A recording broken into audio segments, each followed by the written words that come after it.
Good morning students. आज हम लोग देखते हैं क्षेत्रीय आकांक्षाएं व संघर्ष इस चैप्टर का स्मरणीय बिंदु या पॉइंट्स टू रिमेंबर। इस चैप्टर में क्या क्या इम्पोर्टेंट्स हैं। तो 1 नंबर है, हर बड़े राज्य में कुछ ऐसे भाग होते हैं जिनकी भौगोलिक, ऐतिहासिक, सांस्कृतिक, सामाजिक, आर्थिक या सामरिक दृष्टि से विशिष्ट पहचान होती है। इसे क्षेत्र कहते हैं। जब उस भाग के लोग अपने विशिष्ट राजनीतिक हितों के लिए संघर्ष करते हैं तो उससे क्षेत्रवाद की राजनीति का जन्म होता है। दूसरा है, लोग राष्ट्रीय स्तर की पार्टियों को महत्व देते हैं, लेकिन जब उनके क्षेत्रीय हितों की उपेक्षा होती है तो वे अपने क्षेत्रीय दल या संगठन बना लेते हैं।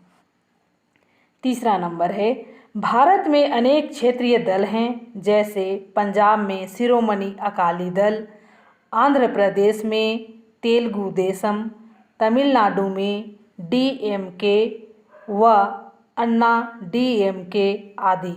इन दलों ने अपने राज्यों में सरकारें बनाई है। चौथा, भारतीय राष्ट्रीय कांग्रेस के प्रभुत्वशाली प्रभाव के कारण क्षेत्रीय दल पनप नहीं सके, लेकिन 1967 के चुनाव में कांग्रेस की पराजय के बाद उन्हें उभरने का अवसर मिला, यहाँ तक कि 1996 के बाद उन्हें केंद्रीय मंत्रिमंडल में प्रतिनिधित्व मिल गया। 5 नंबर है, क्षेत्रवाद की राजनीति ने बल पकड़ा जब उसका जातिवाद, जनजातिवाद, संप्रदायवाद, नस्लवाद जैसे तत्वों से समागम हुआ। इसलिए पंजाब व जम्मू कश्मीर में क्षेत्रवाद की राजनीति ने भयानक रूप धारण कर लिया।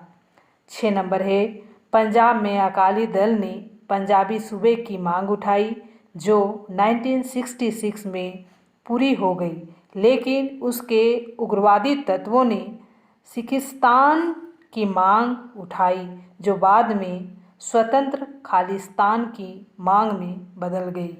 लेकिन ऐसी मांग उठाने वाले अपना मंतव्य स्पष्ट ना कर सके। उन्होंने सिखों को अलग कौम कहा, लेकिन वे कौम शब्द का अर्थ स्पष्ट ना कर सके। 7 नंबर, चरमपंथियों ने स्थिति को बिगाड़ा, यहाँ तक कि 1984 में अमृतसर के स्वर्ण मंदिर परिसर में सैनिक कार्यवाही की गई, जिससे बहुत हत्याएं हुई। स्थिति काबू में आई, लेकिन यह दुर्घटना प्रधानमंत्री इंदिरा गांधी की हत्या का कारण बनी। तब दिल्ली व अन्य नगरों में सिख विरोधी घटनाएं हुई। 8 नंबर, जम्मू कश्मीर भारत का अभिन्न अंग है, लेकिन वहाँ के उग्रवादियों को पाकिस्तान की गुप्त सहायता मिल रही है। भारत पाकिस्तान के इस आग्रह को नहीं मान सकता कि ये आतंकवादी वहाँ के स्वतंत्रता सेनानी हैं।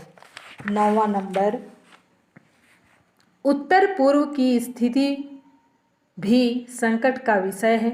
यहाँ आतंकवादी संगठन अपना काम कर रहे हैं, जिनमें कुछ संगठन स्वतंत्र नागालैंड या स्वतंत्र असम की मांग कर रहे हैं।